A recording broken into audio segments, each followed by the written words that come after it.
Depois de sair um pouquinho da Europa para falar sobre o mundo árabe, a gente retorna para esse continente para falar um pouco de feudalismo, que é uma marca muito forte do período da Idade Média.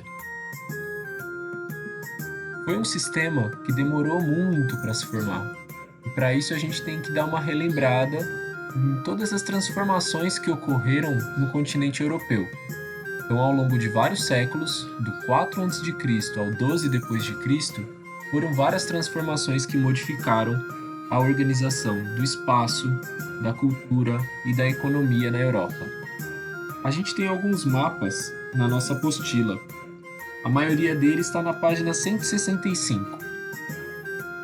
Um deles é esse aqui, que mostra a Europa sob o domínio romano, ainda sem ter nenhuma divisão. Então, o Império Romano, em sua máxima extensão, está apresentado aí. Depois de bastante tempo, agora a gente foi para o século 6 depois de Cristo, a gente vê a Europa sob o domínio germânico, depois das ocupações bárbaras. Então a gente consegue perceber as várias cores designando vários reinos germânicos. Depois disso, já no século IX, é apresentado para a gente esse mapa, que é da Europa sob o Império Carolíngio, ou seja, de Carlos Magno, que foi uma tentativa de restabelecer aquele domínio que existia com o Império Romano, né? Então vai tendo um processo de expansão e dominação de várias áreas de novo. Então a gente consegue ver as várias cores aí e na legenda identificar. Em verde são os territórios que o Carlos Magno herdou de seus antecessores. O que está de rosa foi os territórios que ele conquistou. O que está de laranja são territórios que passaram a ser dependentes do Império Carolíngio, mas não que ele tinha uma dominação total dessas áreas. E o que está de roxo são marcas defensivas, né? Tem até aquelas linhazinhas que representam os espaços, as áreas de resistência do Império contra invasões externas. Ainda no século IX, a gente tem esse outro mapa, que a gente também já viu em aulas passadas.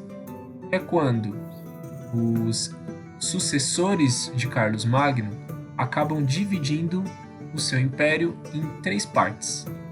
E cada parte fica com um de seus netos. Né? Então, laranja de Carlos o Calvo, a roxa de Lotário e a verde de Luís o Germânico. Bom, na época do Carlos Magno, ele havia feito uma tentativa de melhora na administração do reino. Então ele acabou nomeando alguns funcionários. Esses funcionários eram condes, duques e marqueses, né? Então eram pessoas que acabavam ganhando um título de nobreza e uma área territorial para cumprir as determinações do rei, para ajudar ele na administração do seu espaço. Esses funcionários foram aos poucos se tornando cada vez mais independentes nessas grandes extensões de terra que eles haviam recebido. E, no século 8 e 9, a Europa ainda vai enfrentar novas ondas de invasões. Então, além dos crescimentos de importância internas que esses nobres estavam recebendo, ainda há uma ameaça externa. Esses 2 fatores, interno e externo, vão trazer novas transformações para esse espaço que a gente está analisando agora. Para ficar um pouco nas grandes invasões, a gente consegue perceber aí 3 das principais. Então, pelo norte, eram invadidos pelos vikings. Pelo sul, pelos árabes. E, pelo leste, pelos magiares.